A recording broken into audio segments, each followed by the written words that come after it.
Even doctors are getting screwed by Centrelink. Doctors from top Australian universities say they too were hit with erroneous Centrelink debt notices, and even they can't seem to fix the mistakes. The information watchdog is assessing Centrelink's data matching system. Darren O'Connell, who has a PhD in economics and lectures at Curtin University, told news.com.au he has tried 8 times since November to get his inaccurate debt removed from the system, but the letters keep coming. His case has not been reviewed as is his entitlement, but instead referred to debt collection agency Dun & Bradstreet, who are chasing him for $321.53 from FY10 to 11, plus 10% in recovery fees. The process and logic used by Centrelink is both flawed, dangerous and opaque, he told news.com.au. This process assumes people are guilty, and it is up to us to prove our innocence. Like the thousands of Australians slugged with inaccurate debt notices, Dr. Connell has been the victim of Centrelink's bungled automated data matching with the Australian Taxation Office. Centrelink makes a number of flawed assumptions, he said. The first is to assume that each taxpayer was employed as a paid employee for the period of time listed on the group certificate. The second assumption is that the person was earning an equal amount of income each week or other sub-period. Centrelink further assumes that the person should have reporting this income, whether it was real or not, during the period of time they were receiving an eligible benefit. The 41-year-old from Katoomba in NSW has now spent hours trying to obtain payslips from his former employer, for whom he stopped working in October 2011. The staff at Centrelink have been unable to grasp the concept of contracting, and that just because a group certificate has dates of employment, it does not follow that income was derived equally over this period, he said. This indicates a dangerous level of incompetence. Lorton McGurk also worked for Curtin University on a casual basis while completing a biology PhD and said wages sometimes came through months late because of a messy payroll system.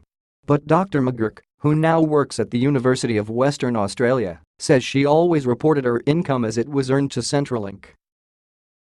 In late October of 2016, I got an email saying there was a letter in MyGov for me from Centrelink, she told news.com.au.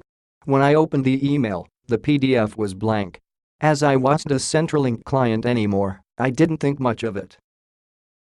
In late November, I got an SMS late on a Sunday evening announcing my income assessment was complete and I owed over $2,000 due to an overpayment arising from the PAYG statement for 2010-11, which includes income arising from work done in 2009-10.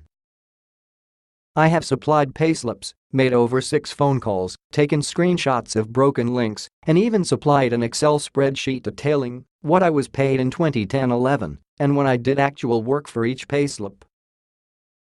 The program they are using is crude, but the system they have built around it is also designed to funnel people into debt recovery, not into review. I was and am extremely grateful for the assistance I received from Centrelink, but I am not going to pay back a debt I did not incur and am not going to let this badly designed computer bully badger others who may be in the same predicament. Social Services Minister Christian Porter this week insisted the online compliance system was working as intended and that the initial letters, sent out at a rate of 20,000 a week, are not debt letters but requests for extra information about data discrepancies. If a debt is raised at a later point, as it is in 80% of cases, this is because the individual acknowledges a mistake in their original income reporting, or provides no explanation at all, or provides an unsatisfactory explanation, he said. The rate of error is measured in terms of finally issued debts being raised, but overturned, and present indications are that this will be less than 1.6%. Seeking an explanation as to why there is a difference in the information reported to Centrelink and the information reported to the ADO from the person concerned, and receiving a satisfactory explanation is not an error on the part of Centrelink, it is Centrelink doing its job, and the person fulfilling the basic responsibility of receiving welfare being that they provide information about their income when requested.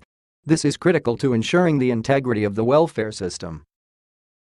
But Dr. O'Connell says Mr. Porter is not being truthful when he says that the Centrelink online platform is operating correctly and that its problems, when he tried to upload documentary evidence, have compounded his problems. Centrelink representatives have to raise it requests to get the system issues resolved, but cannot or will not commence an authorized review or suspend debt collection. Here is another example of Centrelink ludicrous logic. It is telling people that they should enter into voluntary repayment plans with D&B while it sorts out its issues. Should the debt be successfully appealed, customer should then apply to D&B for a refund. How this advice can be given credibly and with a straight face underlines just how flawed, dangerous and opaque Centrelink's process is. Centrelink and the government needs to be held more accountable for this process. Shadow Minister for Human Services Linda Burney has demanded the system be suspended and this afternoon demanded her counterpart, the responsible minister Alan Tudge, should address the issue. Centrelink is at breaking point, she told a press conference. I do not hold the people who work in Centrelink responsible. They are caring, compassionate people who are working under enormous stress.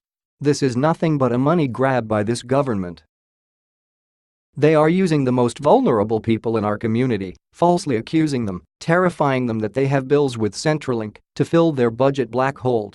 I have no problem in people that have been overpaid. People who have gained the system should pay that money back and should feel the full consequences of that, but that's not what we're talking about here. We're talking about thousands and thousands of Australians right across this country who have been falsely accused of fraud by Centrelink. She has written to the Australian National Audit Office requesting an inquiry into the debacle.